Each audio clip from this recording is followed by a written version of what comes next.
Well, we made it to the end of the year, day 69, and still no Braverman. I did see a report finally from not quite the MSN media, but a kind of a reputable outlet, and I put the link down below, where this is really the first reporter that has asked in 69 days, where's Eric Braverman, other than myself and some other bloggers and so forth. So hopefully we'll get more and keep sending these videos to journalists and other research organizations, human rights organizations, etc. And all the investigations that are involved here, especially the Haiti investigation and the folks doing the sex trafficking investigations. Make sure, that they know that this is a chain of evidence that's very provable, and it's mostly in the hand of their own authors. There's some New York Times here, there's some Washington Post, there's some other more like RT, which they might discredit, but it's built, this is a case and chain of evidence built on facts. So one of the facts I wanted to show is this connection between this chain of evidence here back to NATO, between Hillary and Bill Clinton back to NATO through Sid Blumenthal, and how it relates so much to, the actors are even all the same to this chain of evidence. You'll see below that OTPOR was this organization brought in through NATO way back in 1993-94 during the Bosnia situation, and then again in 1999 with the Kosovo situation. You'll see emails in her own hand and in Sid's own hand saying, yes, we want them to be the ones who train the Muslim Brotherhood for this Libya, for these first two steps.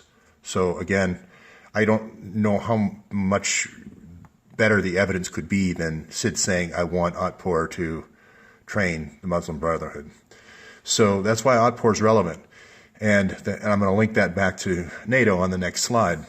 So again, the question is, does Braverman know this relationship from a 20-year relationship on how to topple countries? This is nothing new. And Sid Blumenthal, his employee, has been doing it for 20 years. Or 23 years. So again, does Braverman know this or doesn't he? It's a question that remains. So we'll go to the NATO connection.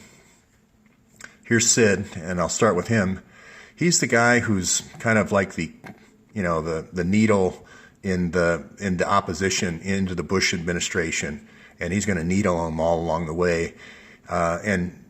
He's a journalist, but he's kind of acting as kind of a front for for Bill at that time. During the impeachment, he was one of the people to testify and so forth and defend Bill and so forth. So he was kind of this opposition information agent, if you will. And I don't know if anybody remembers, but they were trying to, kind of discredit Bush, and maybe Jeb Bush was going to run, I think they thought. So in 2007, Sid writes this article that Bush knew that there was no WMD. And he quotes two CIA agents in the piece. Well, the two CIA agents were Tyler Drumheller. You might remember that name, the same guy who gave Sid the plan to topple Libya. He's the European chief of the CIA. And the other one is, if you remember, Bush said it's Valerie Plame. These were the two CIA agents in this article, this very famous article. And you can see here Valerie Plame tweeting last year when he died. That was her boss. So what was she doing in Europe? Well, it was the whole OTPOR thing that with George Soros, which you'll see down below if you just read, toppling all these countries, balkanizing Yugoslavia. And every time that happened, the NATO generals profited through a variety of means. And the main way they did it was they went to these parties, and the CIA ran an operation at all the parties, and they've done this since Allen Dulles, really since 1949, what's called the Brownstone operation, where you get the generals drunk, introduce them to all the girls, they have fun with all the girls, and then the next party they get younger, and until you get to this situation where the girls get to be, 12, 13. That's when you have the camera, that's when you have maximum blackmail, and they're willing to play this out over years. As long as it takes What they don't want to do is uncover the operation. And you can see Craig Spence was a brownstone operation, Franklin cover-up. You can just go down the line, Second Mile with Sandusky. There's been many in Florida, Boulder, Colorado, Hollywood area with Scientology. This is just kind of repeating theme. These are CIA brownstones. I mean, Barney Frank had one, DC Madam, I can name a lot of them. So, and you just need to Google or read the memoirs of the CIA directors is the easiest thing to do, and they'll say straight out, yeah, we did this. So anyway, 250 billion is gone because Chandalong here, the guy who was murdered, the NATO guy who was murdered, the auditor, this money is being diffused into these different weapon systems, sometimes hotels. You're going to find that this 1,100 hidden investors of the Clinton Foundation are going to be these NATO politicians and NATO generals, as well as U.S. generals and U.S. politicians. And, for instance, Sid is the one who introduced Bill Clinton to Tony Blair. So NATO is kind of like our Washington, D.C., or Mons, Belgium, is kind of where the British and French fought the Germans in both world wars, and that's their kind of spiritual home. So it's kind of like Washington, D.C., all the war monuments, and that's why they're all there, and that's where all the parties were. And I've been there, and I've gone to where they had the parties, and I've got reporting behind this. So I just want to say that this has moved from New York. This relationship here with the brownstone operation has moved from New York to Paris, to Africa, the little St. James Island. It's nothing new. So do you think Hillary's the one out there, getting these generals to go to these parties, or Bill is? No, it's their seconds, which is like Doug Band for Bill, and it's going to be Philippe for Hillary. In Europe, it was Valerie Plame. So that's why this sex case, is more important than just, the Paula Broadwell. It's all these operational plans. It's all the pillow talk of all the generals. It's setting up the parties, and then eventually they get to the Epstein level where you get the 12-year-old girl or the boy, preferably a boy because that's instantaneously, blackmail, third rail. And it's at these NATO, and I've mentioned this before, it's at these this goes way back, at these NATO C3 meetings where we go meet with all the generals. This is the people from the State Department going to meet with all the generals. Now, I'm not saying Bash or Shapiro are involved in the Epstein stuff. I'm pointing the finger here. That's why I put it over Philippe. But that's why when a reporter comes out and says, hey, what's going on with McChrystal in Afghanistan, and you get this almost death threat-like letter from Philippe. That's why he's acting and lashing out so angrily at anything that even approaches kind of a sex scandal, because he's behind it all. Now Morell is in the same company as Beacon. So I'm just showing you that he wasn't far away from this picture, and I don't think he was going to the parties as much, but he's definitely one of the masterminds of this kind of, camera back here and a camera over there, low light cameras. Let's make sure we get it in 12 different angles, that kind of thing. So if you didn't remember who Tyler Drumheller was, when Sid, Clinton Foundation, kind of information officer, hired the general of Army of Northern Virginia here, this ex-Delta Force guy, General Grange, and he's going to put these Delta Force private mercenaries in to topple Gaddafi for the Clinton Foundation. Tyler Drumheller was the guy providing the plans. I mean, again, it's in their own hand.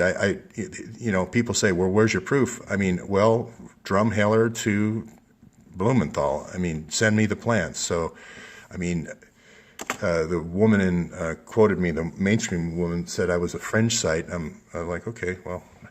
So my question is, if you know these things are happening, if you know that things like Haiti are happening, or Libya, or Syria, and you know there's investigators that go down there. This reminds me of the civil rights work. This is Monica Peterson. She's the investigator into these, what they call sweatshops, or I've heard them called micro sweatshops, because they work with microfinancing, self-provider microfinancing schemes. So they call them micro sweatshops.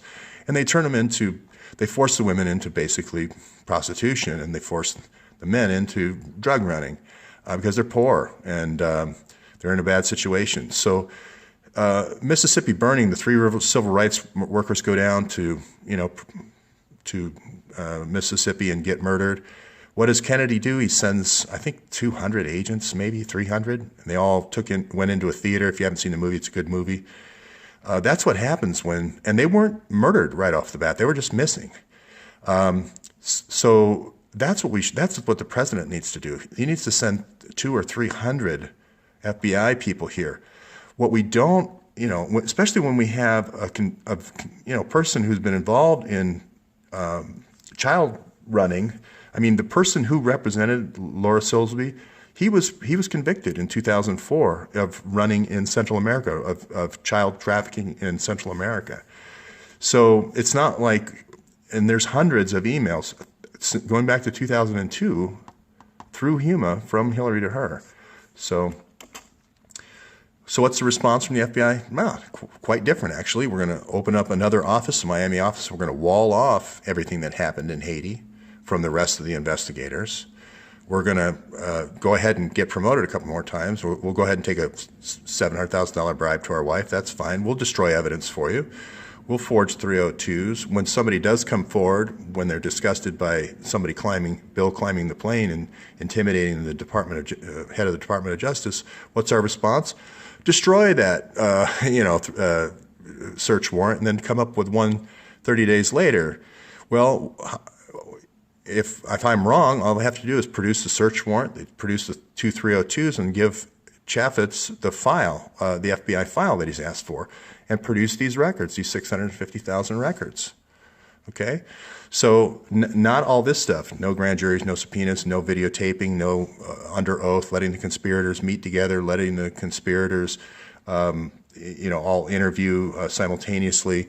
Just what the assistant FBI, again, not me, the assistant director of the FBI, retired, said, no, this is something the FBI never does. So I think I'll probably wrap it up there. I just want to say that this Army of Northern Virginia here, if you have somebody who's the governor of Virginia, he has control of the ports of Virginia. So now the general's wife, I believe, Grange's wife, runs those ports. Port of Norfolk, Hampton Roads, all very storied, Confederate history, Navy history kind of place. But that could be a gaping loophole for these guns to come back from Iraq. And the officers and agents that McCabe wanted in his quid pro quo for Iraq, he didn't want them for Haiti, he wanted them for Iraq, could be to gather those guns up from the Iraq War. I believe that's what he's doing. And they're going to come back in through the port of Norfolk. So that's all for today.